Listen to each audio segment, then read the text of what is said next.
প্রিয় দর্শক, আসসালামু আলাইকুম। আজ তারেক রহমান এবং ডক্টর ইউনূসের মধ্যে একটা ঐতিহাসিক বৈঠক হয়ে গেল।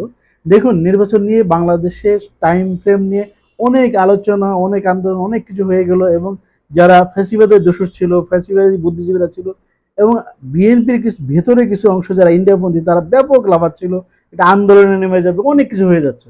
আজকে দুই নেতার বৈঠকের পরে সেটা মোটামুটি একটা সমাধান হয়ে গেছে। দেখুন তারেক রহমান কতটুকু ভদ্র, কতটুকু ম্যাচিউর।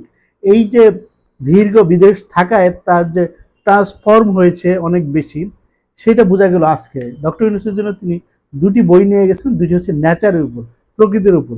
উনি জানেন যে প্রকৃতিকে রক্ষার জন্য ডক্টর ইউনূস প্রচুর কাজ করেন, যে জায়গায় যান সে জায়গায় এই বক্তব্য দেন এবং একটি কলম নিয়ে গেছেন। দেখুন কত সুন্দর উপস্থিত বুদ্ধি এবং কত সুন্দর প্রজ্ঞা। আরেকটি বিষয় হচ্ছে নির্বাচনের তারিখটা তিনি চেয়েছেন হচ্ছে ফেব্রুয়ারিতে যাতে নির্বাচন করা যায়। দেখুন, বিএনপি আসলে ফেব্রুয়ারিতে দুইটা টার্নিং পয়েন্ট আছে। এটা হচ্ছে জিয়ার ক্ষমতা গ্রহণ, আর একটা হচ্ছে খালেদা জিয়ার প্রথম রাষ্ট্র ক্ষমতা গ্রহণ। সে কারণে ফেব্রুয়ারিটা হচ্ছে বিএনপির জন্য হচ্ছে খুবই ভালো জায়গা, নির্বাচনের জন্য ভালো সময়। ফলে তিনি আবেদন করেছেন, অনুরোধ করেছেন যে ফেব্রুয়ারিতে যাতে নির্বাচন করা যায়।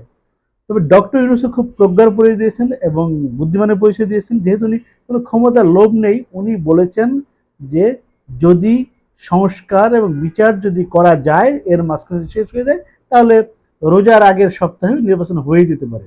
সো এত যে আন্দোলন, ইউনূস সরকারকে ফেলে দেওয়া হবে, তাকে সরিয়ে দেওয়া হবে, তার নামে কত কুৎসা রচনা করার জন্য বিভিন্ন ব্যক্তি উঠে পড়ে লেগেছেন। যে ইন্ডিয়ান লবি যে গোষ্ঠীরা, সেটা বিভিন্নভাবে কাজ করতে যাচ্ছিল, বিভিন্ন কর্নার থেকে ইউনূস সরকারকে সাইড করতে যাচ্ছিলেন, সেইটার কিন্তু আজকে অবসান হলো দুই মহান নেতার বৈঠকের মধ্যে দিয়ে।